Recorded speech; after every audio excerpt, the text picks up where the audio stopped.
Okay, part two. We ended with my main focus will be the Oscars. The prose used throughout the text is formal and to the point.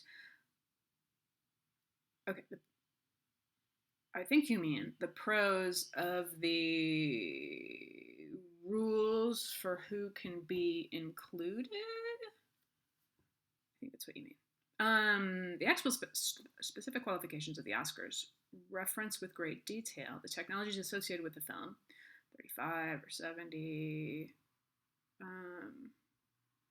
I don't think you need to have Oscars there because you've already told us in your sentence that that's what you were going to be quoting from. One of the key rules expressed in the content of the text is, quote, for paid admission in a commercial motion picture theater in Los Angeles County for a theatrical qualifying run of at least 7 consecutive days, during which period screenings must occur at least 3 times daily. Oh, when I read this the first time, I remember being like, whoa, what? Okay.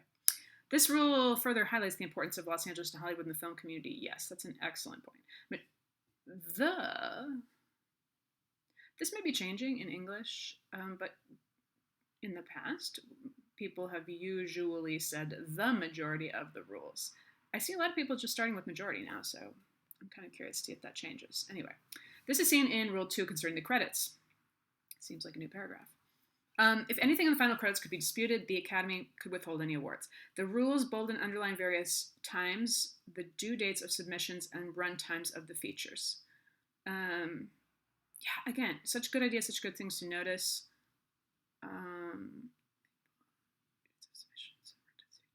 I was surprised at how they also referenced that promotional tools are also submitted.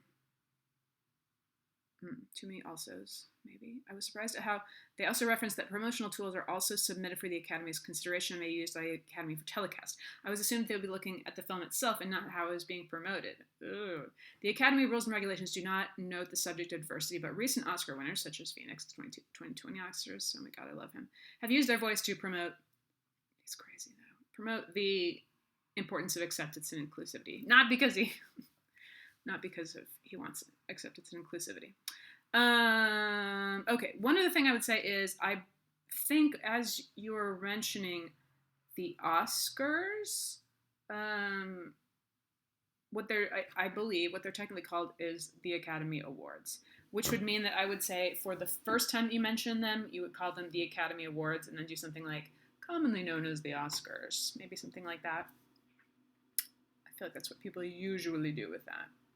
After looking at various documents, film hotspots, and getting direct information about the industry from a professional, the common trends and ideals of the industry are also very apparent.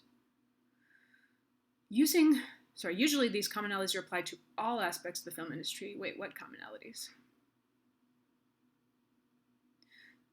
Trends and ideals. I feel like trends and ideals are really different things, right? I mean, trends are obviously come and go, and ideals should be more set, and I'm not sure. Go ahead and tell us what you think the trends are and what the ideals are, or at least kind of reference where you're coming from with that. Although the jobs have varying skills at each level. Los Angeles, specifically Hollywood, is the best city to find opportunity. Fine. As it's the main hub of huge award shows and production companies. Not because of the award shows. What you said was it's because there are rules about the film having to be shown there, right? Which is a little bit different. Okay. Connections are a must. You'll find more work in big cities if you know people. For every job you get, learn fast and do it to the best of your ability. Although being good at a job is important, if you aren't nice, the chances of you getting that job again are slim. True. I might do something like as blah, blah, blah, Professor what's-his-name stated to kind of reference back where that came from. Although having a good personality is a must for the film industry, formality should still be present at all times. At all times? I don't know. I had my friend who works in film in New York is a grip, and frequently the grip truck is a bar.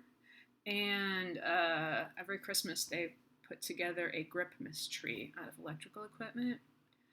So I would say like formality should be present. I think what you really mean is respect should be present, right? Because I do feel like film sets are kind of uniquely, potentially informal spaces where people spend hours just like hanging around. I mean, they're really boring. That's the main thing I learned from having a friend in film. It's really boring. Whatever position you are in, always be inclusive and give every hard worker a chance. Again, that's not what you said before. What you said before, I think, was as you're coming up, like really focus on being kind to people, not just because, it'll help you get jobs, but also because that's a way to potentially create more diversity in the film community.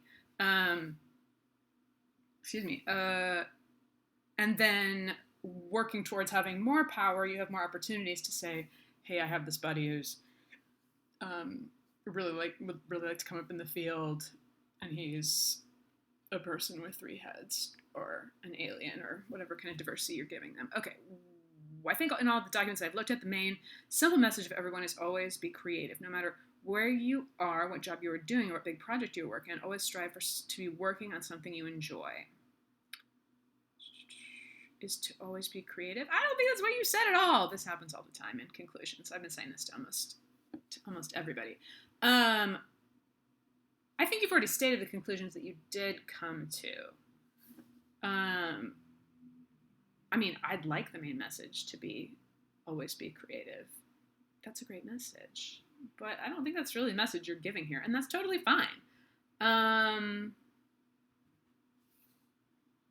So yeah, I would look back over your paper. I generally advise students to not even bother trying to write. You can bother trying to write an introduction, but every time I write anything, really, whatever I wrote as the introduction, I end up having to cut. And also, often I suggest people to write the main body of your paper and then kind of set it aside and then come back and try to write the introduction.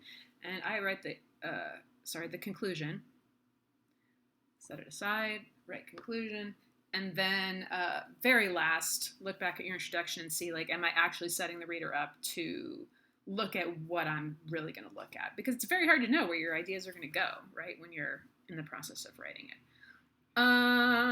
Okay, since I have just a few more minutes, I'll bother to share, because I just, myself, when I was at KU and trying to figure out what in the world I was going to do with myself, if I was going to move to New York and blah, blah, blah, blah, blah. So I met a guy here who went to Full Sail to finish. He did a couple years at KU, then he did some years at Full Sail in Orlando, and I was like, that sounds kind of crazy. Is that real? I guess it was real because he met people there who would be his roommates when he moved to New York, and they were able to share a lot of film connections. As you said, taking whatever you can take, often unpaid at the beginning for all of them, and they're all crew people, not, obviously they didn't begin as directors and none of them were actors, but I would also just affirm exactly what you said. The fact that you become known as someone who's easy to work with, you become known as someone who will show up on time, you become known as someone who is fun and doesn't complain. I feel like from my friend's experience and times I hung out with other people in the field because I was hanging out with him, that made a huge, huge difference. There's also the element of, this has nothing to do with your paper, but again, I'll just talk about it because you've waited this long, so try to be a little more helpful. The issue of getting into the union, which I don't know much at all about how that works in California. People talk about the Screen Actors Guild and fighting to get into there. What I know about is the, I guess it would be the electricians, whatever, the union that my friend got into, which takes a lot of, you have to have done enough projects, and you also, generally speaking, have to make friends with and kind of kiss up to whoever's in charge of accepting more people into the union. And that was a huge jump for him professionally, from not having health insurance, really having no safety net at all as far as work was concerned. And during the colder months, when things are basically on hiatus in that world, people aren't shooting in December, January, February in New York City, generally speaking, because it's so cold, and they're taking vacations, holidays, and stuff. With the union membership, he had some safety net between jobs, as opposed to just having to white knuckle it through. Okay, I think that's about all. I definitely feel at the end of all this that, to just kind of repeat what I said, that all your ideas are really, really strong. But sometimes you're not trusting yourself to stop and put those things into your own very clear words, um, rather than trying to make them sound more impressive. Like, you don't need to make them sound more impressive. They are impressive. Um, but also, again, like, I could be totally wrong. I always leave that door open. Okay, thank you so much for your patience, Allison. I hope this is helpful.